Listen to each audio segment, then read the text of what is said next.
사랑의 하나님, 복된 자리에 있게 하시고 예배할 수 있게 하심 감사드립니다.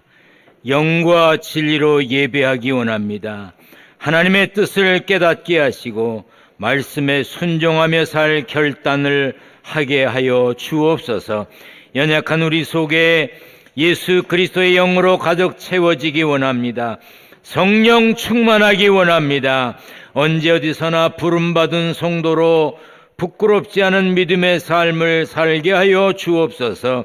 군대, 외국, 객지에 있는 성도들, 선교지, 선교사, 지교회, 협력교회 목회자와 성도들, 예배에 동참하는 성도들, 어느 곳에서든지 영상과 소리로 말씀을 듣고 찬양하는 이들, 병상에서 치료 중인 성도들 모두에게 은혜를 주시옵소서. 말씀 전하고 듣습니다. 부족한 종의 입술을 지켜주시고 능력을 주옵소서. 듣는 성도들에게 깨닫는 지혜를 주옵소서. 성령께서 함께 하심을 믿고 예수님의 이름으로 기도하옵나이다. 아멘. 할렐루야. 하나님의 은혜와 평강이 함께 계시기를 축원합니다. 우리 성경을 들고 고백하겠습니다. 저는 예수 믿어 구원받았습니다. 저는 예수 믿어 하나님 자녀 되었습니다. 저는 예수 믿어 천국 백성 되었습니다. 하나님께서 선물로 주신 오늘 하나님 말씀으로 가르침을 받습니다. 눈을 열어 주의 법 안에 있는 놀라운 진리를 보고 깨닫게 하소서. 아멘으로 순종하여 하나님께 영광 돌리는 삶 되게 하소서. 아멘. 그런 삶이 되시기를 축원합니다. 구약 성경에는 열왕기서가 있습니다. 열왕기, 상과 하로 나뉘어져 있죠. 이름대로 왕들에 대한 기록입니다. 영어 성경에는 Book of Kings라고 해서 왕들의 책이라고 표현되어 있습니다. 이스라엘 왕국의 첫 왕 사울을 제외하고 유다와 이스라엘의 모든 왕들이 어떻게 통치했는지 설명을 하고 평가하는 열왕기서에는 다윗을 이렇게 소개하고 있습니다. 다윗이 햇사람 우리아의 일 외에는 평생에 여호와 보시기에 정직하게 행하고 자기에게 명령하신 모든 일을 어기지 아니하였습니다. 다윗은 하나님 앞에 정직한 왕이었습니다. 하나님이 명하신 모든 일을 어기지 않았습니다. 단 하나, 햇사람 우리아의 일은 아니었습니다. 햇사람 우리아의 일이란 다윗과 우리아의 아내 밧세바 사이에서 있었던 일을 말합니다. 당시 이스라엘이 암몬과 전쟁 중이었는데 왕은 부하들을 전쟁에 내보내고 왕궁에 있었습니다. 저녁 무렵에 옥상을 거닐다가 목욕하는 여자를 봤습니다. 목욕을 하면 남이 안 보게 해야지. 남이 보게 목욕하는 건 뭐야? 이 밧세바가 문제가 좀 있었어요. 목욕하는 여인을 본 다윗이 마음에 들었던 모양입니다. 전령을 보내서 여인을 데려오게 했습니다. 왕이 부르는데 어찌 안 갈 수 있었겠습니까? 부른 것까진 좋았는데 동침을 했습니다. 그 일로 밧세바가 아이를 갖게 되었죠. 밧세바의 남편 우리아는 전쟁터에 나가 있었습니다. 다윗은 자신의 부정을 감추기 위해 밧세바의 남편 햇사람 우리아를 최전방에 내보내서 죽게 했습니다. 당시 다윗의 행적에 대해 성경은 이렇게 기록하고 있습니다. 다윗이 행한 그 일이 여호와 보시기에 악하였더라. 다윗은 자신의 죄를 감추기 위해 충성스러운 부하의 생명을 잃게 했습니다. 이 일로 말미암아 당신이 낳은 아이가 반드시 죽으리라 이렇게 말했던 나단 선지자의 예언대로 밧세바의 사이에서 낳은 아이는 죽었습니다. 이처럼 죄는 하나님께서 주신 감사와 기쁨을 잃게 합니다. 고통스럽게 살게 합니다. 하나님과 사람 앞에 떳떳하게 고개 들지 못하게 합니다. 아이들이 밖에 나가서 놀다가 들어오면 배가 고프면 뭐라 그러죠? 뭐 먹을 거 없나 찾지요. 그러면 손을 씻게 합니다. 심하게 놀았던 아이는 옷을 벗기고 옷을 갈아입히지요. 그리고 나서 먹을 걸 줄 겁니다. 하나님께서도 죄로 더러워진 사람을 먼저 회개하라고 하시고 회개를 시키십니다. 깨끗하게 하신 뒤에 복받을 준비가 된 뒤에 복을 주시는 것입니다. 다윗도 죄를 깨닫고 깨끗해질 필요가 있었습니다. 하나님은 열정을 잃어버린 다윗이 다시 일어나서 일하기를 원하셨습니다. 그래서 나단 선지자를 보내서 다윗이 잘못한 걸 지적하게 하셨어요. 다윗의 잘못을 알게 하셨습니다. 그러자 다윗이 이렇게 고백했습니다. 내가 주님께 죄를 지었습니다. 저 죄인입니다. 죄 지었습니다. 그리고 다윗은 이렇게 구했습니다. 시편 51편 10절에 내 속에 정한 마음을 창조하시고 내 안에 정직한 영을 새롭게 하소서. 시편 51편 12절에 주의 구원의 즐거움을 내게 회복시켜 주시고 자원하는 심령을 주사 나를 붙드소서. 다윗은 마음이 새롭게 되기를 원했습니다. 회복되기를 원했습니다. 다시 하나님께 순종하며 살기를 간구했습니다. 죄는 지었지만 자신의 죄를 인정하고 용서를 구하고 하나님 그럼에도 불구하고 회복시켜 달라고 구했습니다. 긍휼이라는 말을 아시지요? 불쌍히 여겨서 돌보아주는 행위를 긍휼이라고 말합니다. 긍휼을 설명하는 한 이야기가 있습니다. 한 아버지가 아들에게 심부름을 보냅니다. 얘야, 옆집에 가서 드라이버 좀 빌려와라. 나 사못을 박아야 되는데 우리 집엔 드라이버가 없으니 가서 빌려와라. 아이가 갔습니다. 드라이버 좀 빌려달라고. 심부름을 보낸 아버지는 옆집에 드라이버가 있는 걸 알고 보낸 거예요. 그런데 그 집에서 안 빌려주는 겁니다. 그런데 며칠 뒤에 그 집에서 망치를 빌리러 왔어요. 아버지, 옆집에서 망치를 빌려달라는데요. 당연히 아버지가 빌려주지 말아라 그럴 줄 알았겠죠. 그런데 아버지는 찾아서 빌려드려라 그랬습니다. 망치를 찾아서 빌려드리고 그리고 아들이 아버지에게 묻습니다. 아버지, 저 집에서는 안 빌려줬는데 왜 우린 빌려줍니까? 그때 아버지가 말합니다. 저 집에서 빌려주지 않았기 때문에 우리도 빌려주지 않는다면 그건 복수다. 저 집에서 빌려주지 않았지만 그래, 니네들은 안 빌려줬어? 니네 집은 안 빌려줬지? 그럼에도 불구하고 빌려준다. 얘 따위 갖다 써라. 그건 증오다. 그렇지만 거절당했다는 것을 잊고 거절당했던 것을 기억하지 않고 망치가 필요하다니 빌려준다면 그것은 긍휼이다. 여러분들은 원수를 갚으며 사십니까? 증오하며 사십니까? 긍휼을 베풀며 사십니까? 베드로전서 1장 3절은 하나님의 긍휼을 이렇게 설명합니다. 다 같이 읽습니다. 시작. 우리 주 예수 그리스도의 아버지 하나님을 찬송하리로다. 그의 많으신 긍휼대로 예수 그리스도를 죽은 자 가운데서 부활하게 하심으로 말미암아 우리를 거듭나게 하사 산 소망이 있게 하시며 죄 때문에 죽을 수밖에 없는 우리가 안타까워서 하나님은 독생자 예수 그리스도를 세상에 보내셨습니다. 예수님은 죄값을 치르시려고 십자가에 죽으셨고 부활하셨습니다. 누구든지 다시 사신 예수님을 믿기만 하면 거듭나고 부활과 영생의 산 소망을 가질 수 있게 되었습니다. 이처럼 긍휼은 우리를 향해서 품으신 하나님의 마음입니다. 그런데 언제 하나님이 긍휼의 마음을 품으셨나요? 로마서 5장 8절에 하나님이 우리를 긍휼히 여기신 시점이 나타나 있습니다. 다 같이 읽습니다. 시작.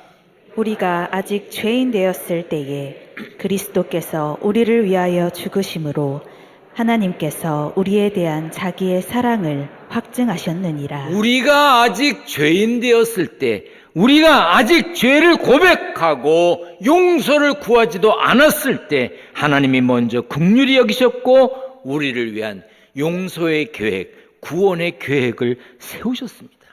하나님께서 먼저 문을 열어놓으시고 먼저 기다리고 계셨습니다. 이게 긍휼입니다. 우리는 회개하기만 하면, 하나님을 찾기만 하면 구원받도록 하나님이 문을 열어놓으셨어요. 길을 만들어 주셨습니다. 우리는 죄로 인해 절망에 빠진 나라고 할지라도 하나님께서 구해 주실 것이라는 믿음이 있어야 합니다. 죄 앞에서 쓰러진 나지만 하나님께서 일으켜 주실 것이라고 하는 확신이 있어야 합니다. 은혜를 구하는 자녀들의 기도를 하나님이 들어주신다는 하나님의 약속을 믿어야 합니다. 문제는 믿으면서 행치 않는 거예요. 다윗은 자신의 죄가 만천하에 드러났지만 숨기지 않았습니다. 그래요, 내가 죄를 지었습니다. 용서해 주십시오. 용서해 주세요. 죄의 대가를 치렀습니다. 그러나 아주 쓰러지지 않았고 하나님께서 회복시켜 주실 것을 믿고 기대했습니다. 혹시 하나님의 마음에 합한 삶을 살지 못한다고 고민하고 탄식하는 분 계십니까? 모든 일을 죽게 하듯 하며 살아도 여전히 부족하다고 여기십니까? 저는 그렇습니다. 하나님의 마음에 들게 살고 싶은데 순간순간 무너집니다. 순간순간 부끄럽고 순간순간 탄식합니다. 그렇지만 하나님의 긍휼을 믿습니다. 하나님이 불쌍히 여기시는 것을 믿습니다. 회개하고 다시 결단하면 들으시고 회복시키시는 하나님의 은혜를 믿습니다. 우리는 연약합니다. 부족합니다. 그래서 늘 안타깝습니다. 그렇지만 긍휼히 여기시는 하나님을 믿기 때문에 오늘 살 수 있는 겁니다. 자존심이란 말이 있고 자존감이라는 말이 있습니다. 글자 하나 다르지만 자존심과 자존감은 엄청나게 차이가 많습니다. 자존심은 남에게 굽히지 않고 스스로 자기를 높이는 마음입니다. 난 다른 데는 잘 모르겠는데 기둥교회에 자존심 센 이들 많습니다. 아유, 10년, 20년, 30년을 예수 믿다가도 자존심 상했다고 안 한대. 자존심 상했다고 뭐 더러워서 못한대. 왜 그러는지 몰라. 그런데 자존감은요, 존재 가치를 말하는 거예요. 스스로 자기 존재가 얼마나 귀한지 아는 마음, 이게 자존감입니다. 하나님의 자녀에게 필요한 것은 자존심이 아니에요. 자존감입니다. 자존심이 센 사람은요, 너무 쉽게 상처받아요. 우울해합니다. 필요 이상으로 자신과 남을 비교합니다. 왜? 자존감이 없어. 스스로 우쭐대기도 하지만 쉽게 비참해지기도 합니다. 자존심 내세우는 사람은요, 자신도 상처를 잘 받지만 주변 사람들에게 상처도 잘 줍니다. 그러나 자존감이 높은 사람은 다른 사람의 평가에 신경 쓰지 않습니다. 다른 사람의 말에 휘둘리지 않습니다. 하나님의 자녀라고 하는 정체성 때문에, 그것이 얼마나 귀한지 알기 때문에 쉽게 상처받지 않습니다. 하나님의 인도하심을 믿고 하나님의 계획에 순종하고 살기 때문에 다른 사람들 뭐라 그러는 거 신경 안 씁니다. 하나님의 자녀라고 믿고 사는 성도는 자존심이 아니라 자존감이 높아야 합니다. 자존감이 높은 사람은 어떤 사람이지요?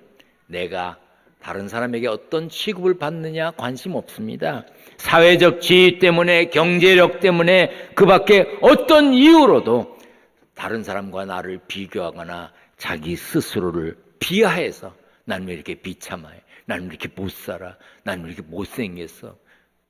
그렇게 말하지 않습니다. 왜? 천하보다 귀한 걸 알기 때문에. 여러분, 성경이 뭐라 그랬어요? 여러분이 천하보다 귀하답니다. 아멘. 옆에 사람 요즘 금값 잘 나가니까 금으로 반지 두툼하게 낀 거, 그게 어쨌다는 거야?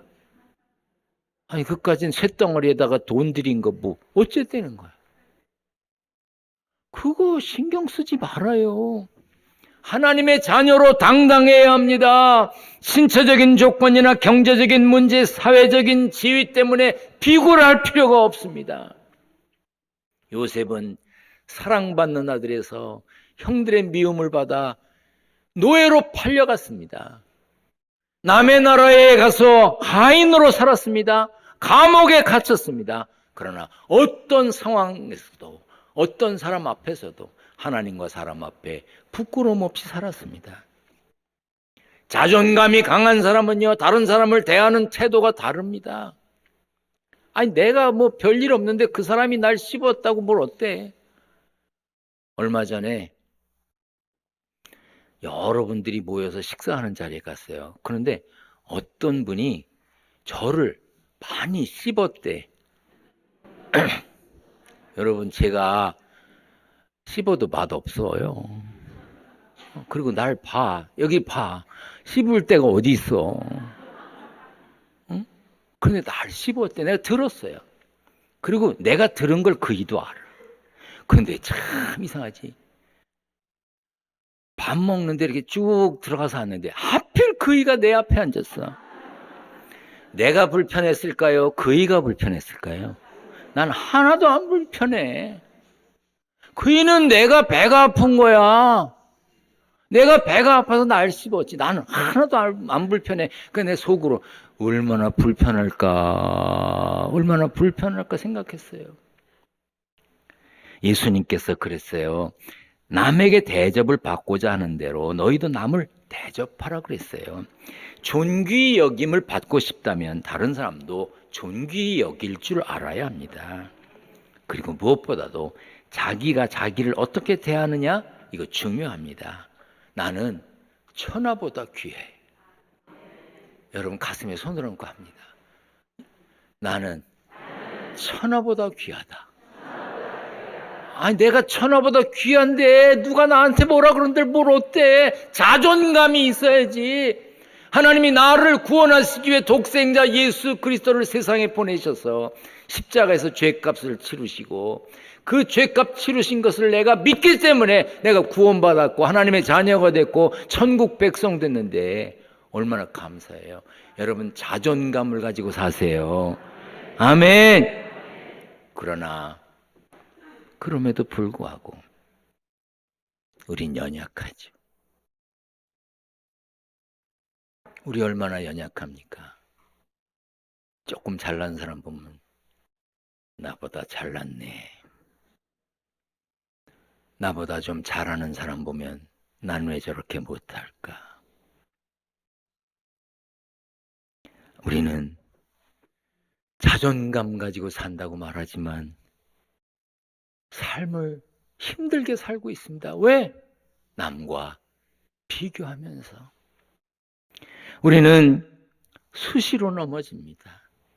안 그래야지 하면서 마음이 무너지고 쉽게 탄식합니다. 물론 우리는 죄인입니다. 매일 아침 새로운 삶을 결단하고 하나님, 오늘도 하나님 마음에 들게 살겠습니다. 그렇지만 저녁에 생각해보면 또 무너졌습니다. 또 죄를 지었습니다. 또 회개해야 되는 허물 많은 사람입니다. 그렇기 때문에 연약한 우리는 새롭게 해주시는 하나님을 찾아야 합니다. 긍휼히 여겨주시는 하나님을 믿어야 합니다. 이 사순절 기간에 가정에서, 일터에서, 그리고 교회에서 구원의 즐거움을 회복하고 살아야 됩니다. 나는 연약합니다. 부족합니다. 그러나 하나님 우리를 긍휼히 여겨 주옵소서. 하나님 나를 긍휼히 여겨 주세요. 자존감 높이 세우며 살게 해주세요. 잘난 자존심 때문에 하나님의 자녀인 것 무너지지 않게 해주세요. 나 연약해요. 나 부족해요. 그러나 하나님 도와주세요. 이 한 주간도 부족하지만 긍휼히 여기시는 하나님을 찾고 범사에 승리하는 삶의 주인공이 되시기를 축원합니다.